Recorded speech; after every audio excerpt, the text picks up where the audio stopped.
So have you ever wanted to know how to repair a retro vintage games cart that don't appear to be working? Stay tuned because this might be the video for you. Gaz loves games. Yes, Whoop, whoop, mate. whoop. Hey, what's up guys? How's it going? So a few of you know that I was doing some Sega hype this week, like big time, and I was testing out some more of my Sega Mega Drive cartridges. So one of my recent pickups was actually Jurassic Park for the Sega Mega Drive. I've always wanted to play this game. Now for some reason when I was trying to load this game, I was getting the white text that comes up at the start, which I'm going to show you in a moment, but I couldn't get the game to actually boot and load properly. So I'm going to have a go at trying to fix this today. So if it's the kind of thing that you guys are interested in, this might be a good video for you. We're going to open it up, we're going to have a play with it, and we're going to see what we can do in today's how to repair a vintage cartridge video. Okay, so let's test this. Let's see what's happening. I was getting nothing from the cartridge originally. Power that on. Let's have a look.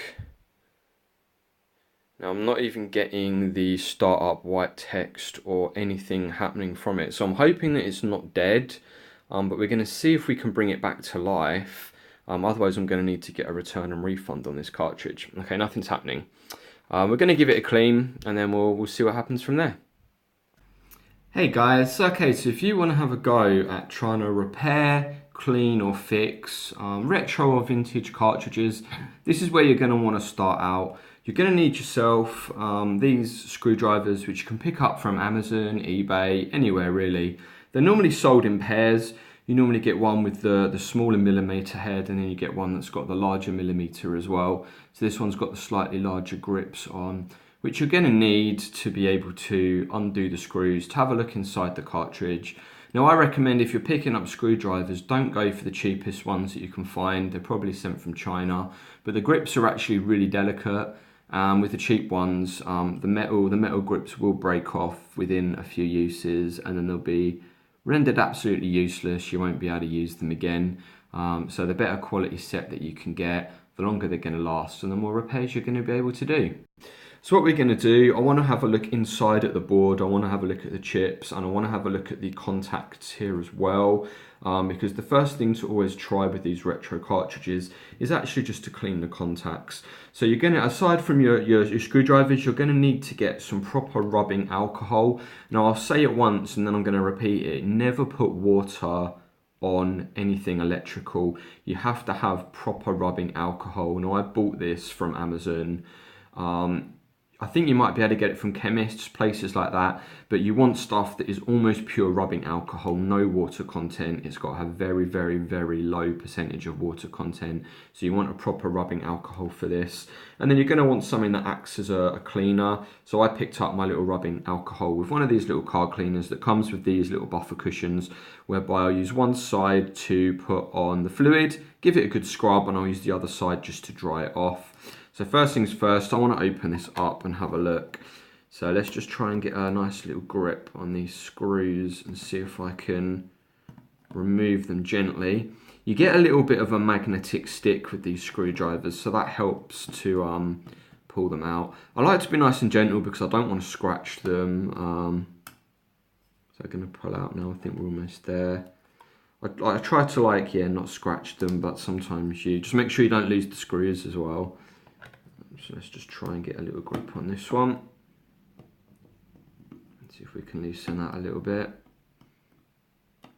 I always just take a lot of care because, you know, if you want to look after your things, it is important that they stay good and healthy. Okay, let's pop out the last one. So now you want to be careful, different carts open in different ways, but with these ones, let's have a go. That part just pops off nice and clean. You should find you've then got your board that rests with the holes on top of these little plastic mounts. So I'm just going to pull that off gently there. Now with a proper licensed product, you're going to see normally the chip looks good and proper. We've got a Sega chip on here. We've got a Sega branding on the actual circuit board itself.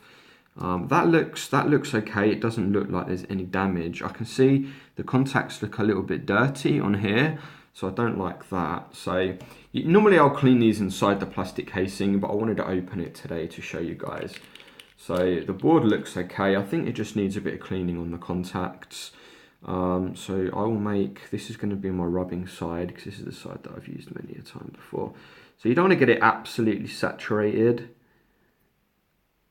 I think the more I've used this little rubbing alcohol, the harder it is to get it out. There we go. You don't want too much on there because you don't want to get it soaked. I'm just going to spread it around on the foam there. There we go. And I'm going to clean this. So I only want to get these contacts. I only want to get the gold contacts. I don't know what that marking is on there. I hope that isn't water damage. I just want to buffer it gently. Now those marks aren't coming off, so maybe it is actual scratching on the gold plating. I don't know. It actually looks in pretty good condition apart from those marks. So I'm surprised I was actually having troubles loading it, unless it is these little marks here that are causing all the issues. I find that with these cartridges, anytime you get any issues, just doing a little proper clean like this resolves like 98% of the problems. So I'm just going to use the other side now, just to dry it off. You don't want to abrase it too much, you know. You want to be gentle with it, but just going to give it a little clean. And then that alcohol is going to just dry as we're putting it all back together. Because I don't want to put it absolutely soaking wet back into my console, so it's worth letting it dry. It's important to remember how you took them apart. I mean, the Mega Drive ones here are very easy, but I'll put the front casing down first, and I'm going to pop the circuit board back onto the little plastic hinges here. I think the rear plate just rests on. It's really easy. Yeah, it just rests on. Sometimes the Super Nintendo ones take a little bit more work. The PAL cartridges are a bit easier than the American cartridges, just because of how they hook together to memory. It's been a while since I've opened one up. I'm just going to try to delicately get these screws back in now. And I don't want to over tighten because you don't want to like thread through the plastic. So you just want to feel that it's gone in nice and tight.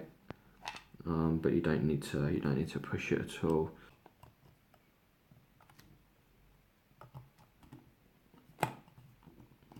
There we go, and we'll get that in nice and tight. Okay, there we go. So guys, here we are. We're in my retro little mini games room. I think I'll do a proper another little updated tour video at some point. But for here today, we're all about testing carts and the Sega Mega Drive. So let's just test a cart first of all, see if we can get it working. So you already know you've got to do that little blow just to get it working. Right, let's try and just pop this in here. Let's get a good solid. There we go. Come on, let's just see if this will load first of all. So you tend to quite often get the initial load up there. There we go. Sega. So this seems to be running nice, good and proper. Let's just see if the cart boots properly. Oh yes, there we go. So it's working. Quite often I find with these carts, you have to sort of like give them 2 or 3 loads. Like it's a kind of given.